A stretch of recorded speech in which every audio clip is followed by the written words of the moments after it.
What up, dude? How you doing, man? How you doing? I am very, very good. The last time we caught up, it was V Festival 2015, and you mentioned that you were taking a break for a while. That break has happened. We are back to business now. Oh, yes. So what did you get up to over the last couple of years? Has it been like your double gap year?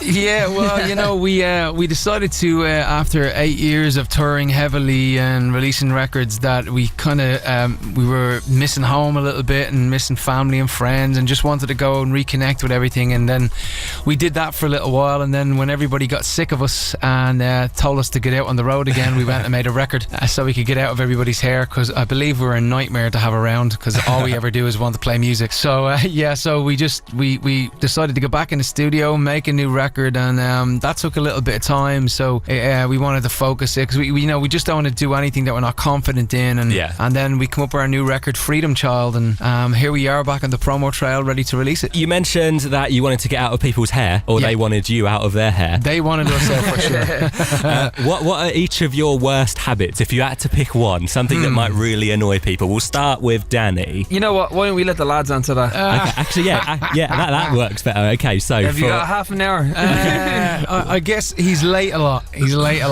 Okay. I haven't been late in ages. When's the last time I was late? 5 minutes late this morning. I wasn't 5 minutes late. You were so I was late. outside your door 25 past. And But then you text me and you left my door and said I'd be 5 minutes. I didn't. I was in the place getting a sandwich, and I said I'm going to be 5 minutes. That's late. I really don't want to be responsible for the breakup of the script, but we'll go. We'll go for Mark. The lads will have to tell you that one. The most annoying thing is he always tells on his friends when we're in radio interviews about what the most annoying things. What the most annoying things are. Bro move right there. And we'll end on Glen. What are Glen's worst habits? Drawing pictures in the middle of interviews when he's supposed to be talking on the mic. Let's chat about music, as I said before I break up the script. Your new single, Rain, it's sounding so good on the show at the moment. Thank you, brother. We're going to play it in a bit. Take me back to the beginning. How did that song come to life? We were kind of coming towards the end of the album, and we were looking for something that sounded quite instant and sounded like a single. And we were getting a bit more experimentative towards the end of the album, writing with different people, and we kind of got this crack hit team together of obviously us, and we have a great producer guy called Jimbo Barry, who we've done like the likes of Hall of Fame and Superheroes with, and a girl called Camille Purcell. So we all worked on the song. We kind of had in mind, this feels really summery, and it ended up, just the way it kind of turned out, it ended up being the single, which is it's bizarre because the song itself is about rain, about the comparatives between that and being heartbroken, and when that person leaves your life, all you're feeling is pain. And we were like, well, it's really interesting because it's quite a sad song, but yet the track is quite happy. So we're like, it's a little sexy as well. So maybe we coined the phrase sexual sadness. So that it kind of came out of the blue, and it came at a really interesting time as well, because we were really in need of that song. The rest of the album, although it covers a wide variety of topics, we just needed something that was just felt really light and just kind of to hook people in. And like I said, Rain is it's a great summer song with a song topic that I think everybody can relate to. Particularly over this side of the world. Oh yeah, anyway. Definitely. But like I said, it's just really fun, us having letting our hair down a little bit and trying a new sound and seeing if people are liking it. I love sexual sadness. That is a hell of a genre that I've just heard. It's good, isn't it? Yeah, really good. I'll use that a lot more on the show now. If there's ever a new song, I'll be like, yeah, that's sexual sadness originally by the script. KMFM. The script hanging out on the show this evening. We're on Twitter over at KMFM Official. If you want to get involved, we'll get back to that chat after Hall of Fame. You're on the hit list. Hall of Fame on KMFM. Thursday night, you're listening to Glen Scott, and the script are hanging out on the show this evening, and we're going to hit play on your new single Rain in a minute. And there's a line in the song that could go down as a famous misheard lyric. Yeah, I know. Yeah. Do you know which one I'm talking about? Can we just go back to being us again? Okay, so to clarify, it's being us.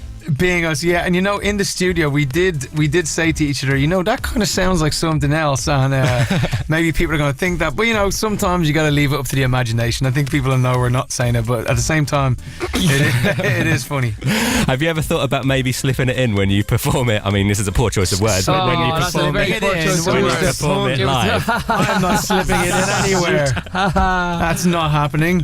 It wasn't meant like that. You know what, the thing is that I would more or less say slip up. and then that does happen a lot with us, as a lot of people who come to our shows know that we have messed up lyrics many times. So yeah, I mean, we curse like sailors around here off air, but it's definitely something that might happen. Okay, I'm ready for the YouTube clip to come out when that does happen.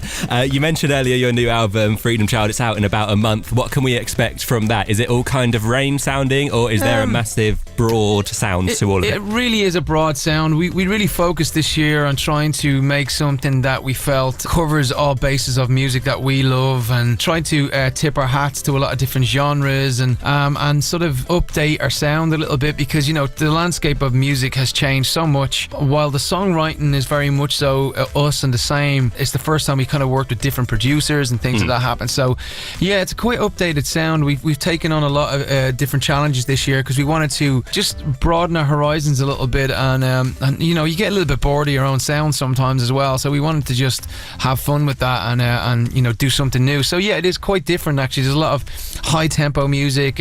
We've got one really great, I suppose, traditional script song on there as well.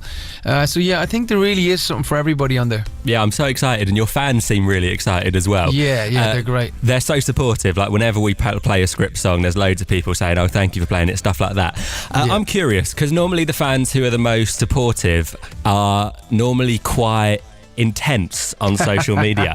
Have you ever gone into the DMs on either any of your accounts all the or the time. script account? We do it all the time. We're always on there, and we actually interact with our fans, and we know them all when they come to shows, and we go outside after gigs, and they're at the back doors. We actually know them to see over the years, so we're very lucky in that end that our fans are quite respectful, and they just want to meet us and say hello, and that they enjoyed the show and get a picture. So but there has been the odd selfie, the odd naked selfie been sent to the DMs, for the attention of etc. Yeah, the Nelfie. Yeah, the Nelfie, I like that. What's the strangest, obviously radio friendly, what's the strangest message you've ever received on social media? There's a top 2 or 3 there. I don't want to hurt anyone either, I read one the other day that said, lads, I can't believe you're coming out on tour quite soon. I can't believe you're not playing in my city. And I was like, we were starting to look at the city. I was like, where are you, And they said some sort of obscure town, and I'm thinking, we're not going to play in your living room. We have to, no matter what we do, wherever we put a tour on, you're always going to disappoint some people in some towns. But it was almost like she thought we were supposed to be playing in her living room. No. She might have been trying her luck. She might have been like, if I mess this up, maybe they will come to the living room. You know what? Maybe we might. Knowing us too, you don't invite an Irish person because we usually show up. That's right. Okay. If she's listening right now, she'll be like, oh my God, it's happening. Yeah. Oh my God. Thank you so much for hanging out on the show. Thanks, dude. Thanks a million. Appreciate it. And I'm going to hit play on Rain now. Can I leave you guys to introduce it, please? Yeah, Glen loves to do introductions here. How you doing? This is the script, and this is our new single, Rain. Woke up this morning, can't shake the thunder from last night.